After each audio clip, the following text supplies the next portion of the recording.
See that? This is what the government is doing to you, right? This is what they will show you, and that is what they're going to do. Just got done watching The Prestige, so I was messing around with the cards.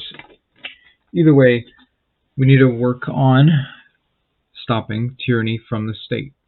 I've been writing about this for a couple of days now, and I think I've come to an understanding on certain issues here. Now, this is from my writing. And the mission is to secure a better future against the tyranny of the state. And in order to ensure that, you will have to reject any previous thought leaders of the Republicans and conservatives. In order to conserve, you must hold on to what is. However, that is against the nature of the world, as all things change. Over time, thoughts and interests change. Society changes. That being said, conservatives have taken on an impossible mission and have lost the social battle over the country for their beliefs. I will put forth a new belief in proactive change rather than waiting for action of others. Now, what I mean by this is, in order to conserve something, you have to hold it in a bubble, right? And if the whole world shifts around that bubble, the bubble is going to end up in a different position than when it started. Which is to say, we have to do more than just conserve what we want. We need proactive leadership, and we need proactive governance. Now, in order to stave off tyranny, we're going to have to make some very drastic changes, in my view. So, as I write here, the first thing that must be done in order to ensure resistance to tyranny is to take away the monopoly of violence away from the state. Originally, the police were created as a method to bring people to courts, free people to courts. However, in recent times, the people have never been in more need to take power from the state. State power has become the ultimate force in the land. Authority. Violence is the ultimate form of authority, where all other forms of power come from. All who oppose it are branded as extremists or terrorists. The result of this has been a world under the thumb of a state more and more willing to break the laws in order to further their own ends. Many new movements need to be put into place, such as increased self-defense laws in their scope, relaxed robbery laws, and militia. Those found under home invasion should be able to defend themselves under any means. Those being robbed should be able to defend themselves under any means. Those who rob stores should be stopped under any means. Police operating in unjust behavior should be stopped for anything that they bring out upon themselves.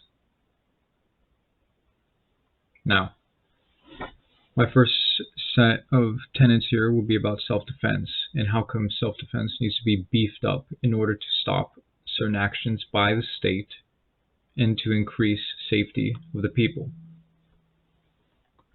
Self-defense laws must be strengthened significantly in order to bring out reduced crime levels. Thieves, rioters, and looters have become commonplace in the United States in recent years due to ideological control from the state, the media, and politicians. Ilhan Omar, Nancy Pelosi, CNN, and many others have all worked to create an environment where looting and stealing is a norm. It is up to you to save your stores, your homes, and your lives. My plan is to give the independence and responsibility of safety to the people once more. This is the duty of all Americans that we must share in order to further the freedom of the American people from tyrannical government. Gun ownership during this time will rise, and with it, regardless of reason, will return a sense of unrest. Those who think that they are in danger will arm themselves. Those who wish to defend themselves will, and others may find it necessary to become armed in such a climate. The Second Amendment needs to be taken for what it is, an absolute. The people must exercise it completely without limit in order to survive this tyrannical government. The number one tool they wish to deprive you of is your right to self-defense. We've seen this in the Kyle Rittenhouse case. They wish for the mob to be the rulers. They wish for the groups to overtake the individuals. They wish for this because they want the state to have a monopoly on violence and control. That way, if you agree with the government, they can systematically remove all obstacles towards their goal. They will seed fear and doubt into your minds of trying to divide you against your fellow Americans. These are tricks used to drop you off your control to others who will use it, oftentimes against your will. Guns, therefore, should be openly bought and sold without limitations as they had been before. And now I will speak about militia groups and their importance in the movement that I'm trying to create here. Now, militia groups have been heavily regulated in the United States, especially in California, where I'm from. In California, you cannot have a militia group that trains with any sort of weaponry of any kind. And it is purely for social purposes rather than any force of any kind to do any sort of action in California, at least where I'm from, which is wrong in my view. Now, I'll get back to my writing. Militias shall be reinstated in each state, but shall remain outside of state power. These militias shall take over the states in which they reside if the powers they hold are outside the Constitution and are tyrannical to their own ends. The militia shall be trained and operated by the people without interference from the government in any way. The militias, however, must operate within the rules they themselves profess. If these rules are broken, the militia shall be disbanded. The operations of such militias must be very carefully exercised, considering the power of such forces. The past teaches that forces within a state can turn against one another, resulting in civil wars with general heroes facing off in battles for the country's future, such as in ancient Rome and Greece.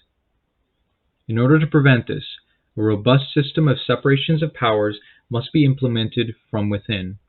These militias will be funded either at the expense of the government or donations of the citizens of the states.